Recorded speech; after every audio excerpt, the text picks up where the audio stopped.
ಶೌಕತ್ ಕಾತರ್ಕಿ ಹಾಗೂ ಯಾಸೀನ್ ಸಾಬ್ ಬೋದ್ಲೆ ಖಾನ್ ಇವರ ಸಾರಥ್ಯದಲ್ಲಿ ಕರುನಾಡ ಘರ್ಜನೆ ನ್ಯೂಸ್. ನಮಸ್ಕಾರ ವೀಕ್ಷಕರೇ, ನೀವು ನೋಡ್ತಾ ಇದ್ದೀರಾ ಕರುನಾಡ ಘರ್ಜನೆ ನ್ಯೂಸ್ ಚಾನಲ್. ನಾನು ನಿಮ್ಮ ಜೊತೆ ಶೌಕತ್ ಕಾತರ್ಕಿ, ಸಂಪಾದಕ.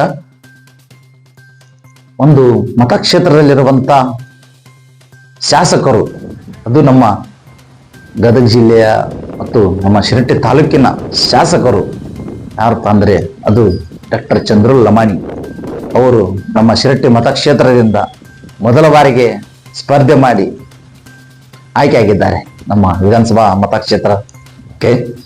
ಅವರು ಒಂದು ಕ್ಷೇತ್ರದಿಂದ ಆಯ್ಕೆ ಮಾಡಿದಂತ ವ್ಯಕ್ತಿ ಹೇಗಿರಬೇಕು, ಜನರಿಗೆ ಸ್ಪಂದನೆ ಮಾಡುವಂತ ರೀತಿ ಇರಬೇಕು. ಅದು ಬಿಟ್ಟು ಏನ್ರಿ ಲಜ್ಜಾ ಸ್ವೀಕರಿಸ್ತಾರೆ ಅಂದ್ರೆ ನಿನ್ನೆ ಅವರದೇ ಆದಂತ ಒಂದು ಬಾಲಾಜಿ ಹಾಸ್ಪಿಟ್ಲು, ಲಕ್ಷ್ಮೇಶ್ವರದಲ್ಲಿರುವಂತ ಒಂದು ಬಾಲಾಜಿ ಹಾಸ್ಪಿಟ್ಲ್ನಲ್ಲಿ ಅವರೇ ಒಂದು ಗುತ್ತಿಗೆದಾರರಿಗೆ 1 ಕೋಟಿ ರೂಪಾಯಿ ಕೆಲಸವನ್ನ ನೀಡಿರ್ತಾರೆ. ಅದು 1% ನನಗೆ ಕೊಡಬೇಕು ಅಂತಂದೇಳಿ ಮಾತುಕತೆ ಆಗಿರುತ್ತದೆ ಅಂತೆ. ಹೌದು, ಕೊಡೋಣ ಅಂತಂದೇಳಿ ಆ ವ್ಯಕ್ತಿ ಗುತ್ತಿಗೆದಾರರಂತ ನೀಡಿರುವಂತ ವ್ಯಕ್ತಿ ಅವನು ಚಾಣಕ್ಷ ನೋಡ್ರಿ. ಯಾಕಂದ್ರೆ ಇಂಥವ್ರಿಗೆ ಫಸ್ಟರಿಗೆ ಅದು ಸರಿಯಾದಂತ ದಾರಿ ಹುಡುಕಿದಾನೆ. ಯಾಕಂದ್ರೆ ದುಡಿದ ದುಡ್ಡು ಆ ಗುತ್ತಿಗೆದಾರ ಶ್ರಮಪಟ್ಟು ಏನೋ ಒಂದು ಕಾಮಗಾರಿಯನ್ನು ಮಾಡ್ತಿರ್ಬೇಕಾದ್ರೆ ಅದರಲ್ಲಿ 1% ನನಗೆ ಕೊಡಿ ಅನ್ನೋದು ಎಷ್ಟರ ಮಟ್ಟಿಗೆ ಸರಿ? ಶಾಸಕರೇ, ಆ ಮಾಡಿರುವಂತ ವ್ಯಕ್ತಿ ಪ್ರತಿಯೊಬ್ಬರಿಗೂ ಭ್ರಷ್ಟರಿಗೆ ಅದು ಒಂದು ಶಕ್ತಿಯಾಗಿರುವಂತ ವ್ಯಕ್ತಿ ಅದು. ಯಾಕಂದ್ರೆ 1% ಅಂದ್ರೆ ಎಷ್ಟಾಯ್ತು? 11 ಲಕ್ಷ ರೂಪಾಯಿ ಕೊಡುವಂತ ಮಾತುಕತೆ ಆಯ್ತಂತೆ.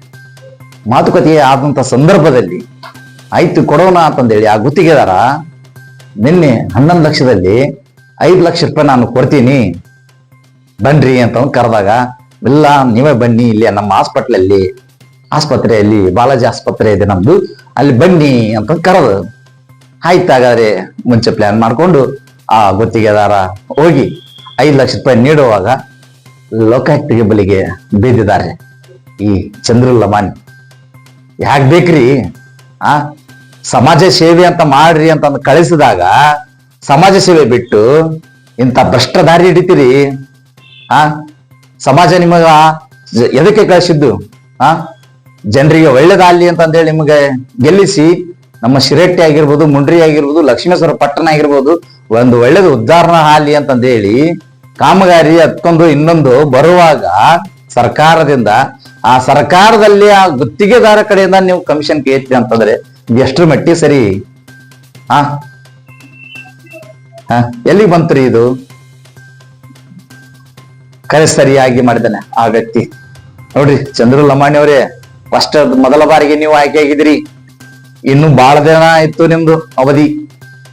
ಒಳ್ಳೆಯ ಕೆಲಸ ಮಾಡಿದ್ರೆ ಮರು ಇಲ್ಲಿಗೆ ಮತದಾನದಲ್ಲಿ ಮತ್ತು ನಿಮ್ಮನ್ನ ಗೆಲ್ಲಿಸಿ ತರುವಂತ ಪ್ರಜೆಗಳು ಇದ್ದಾರೆ. ಅಂತ ಒಂದು ದಾರಿ ಕೆಲಸ ಮಾಡಿದ್ ಬಿಟ್ಟು ಇಂಥ ದಾರಿ ಹಿಡಿದಿರಲ್ರಿ. ಇದು ಎಲ್ಲರಿಗೂ ಒಂದು ಪಾಠ ಇರುವಂತ ಲೋಕಾಯುಕ್ತ. ಯಾಕಂದ್ರೆ ಎಲ್ಲರಿಗೂ ಒಬ್ರು ಕಾಯ್ತಾ ಇರ್ತಾನೆ ಅಂತಂದು ಹೇಳ್ತಿರ್ತಾರೆ. ಅದ್ರ ಕಾಯ್ತಿರುವಂತ ಭ್ರಷ್ಟರಿಗೆ ಲೋಕಾಯುಕ್ತರೇ ಕರೆಕ್ಟ್ ಅಂತ ಲೋಕಾಯುಕ್ತರ ಕೈಯಲ್ಲಿ ಇಂಥವ್ರನ್ನ ಈ ಎಷ್ಟು ಜನ ಅದರ ಭ್ರಷ್ಟರು ಇಂಥವ್ರು ಪ್ರತಿಯೊಬ್ಬರು ಈ ನೋಡಿರುವಂತ ನಮ್ಮ ನ್ಯೂಸ್ ಮುಖಾಂತರ ಹೇಳ್ತಾ ಇದ್ವಿ. ಇಂಥವ್ರಿಗೆ ಯಾರು ಕಮಿಷನ್ ಕೇಳ್ತಾರೆ, ಯಾರು ಇದು ಮಾಡ್ತಾರೆ, ಭ್ರಷ್ಟರು ಕೇಳ್ತಾರೆ, ಅಂತವ್ರಿಗೆ ಸರಿಯಾದ ಮಾರ್ಗ ಅಂತಂದ್ರೆ ಲೋಕಾಯುಕ್ತ. ನಮಸ್ತೆ, ಮತ್ತೊಮ್ಮೆ ನೆಕ್ಸ್ಟ್ ಟೈಮ್ ಬರೋಣ. ನಮಸ್ಕಾರ. ನೀವು ನೋಡ್ತಾ ಇದ್ದೀರಾ ಕರುನಾಡ ಘರ್ಜನೆ ನ್ಯೂಸ್ ಚಾನಲ್. ನಾನು ನಿಮ್ಮ ಜೊತೆ ಶೌಕತ್ ಕಾತರ್ಕಿ. ಭ್ರಷ್ಟ ಮತ್ತು ಅನ್ಯಾಯದ ವಿರುದ್ಧ ನಿರಂತರ ಘರ್ಜನೆಗಾಗಿ ನೋಡ್ತಾ ಇರಿ. ನಮಸ್ಕಾರ.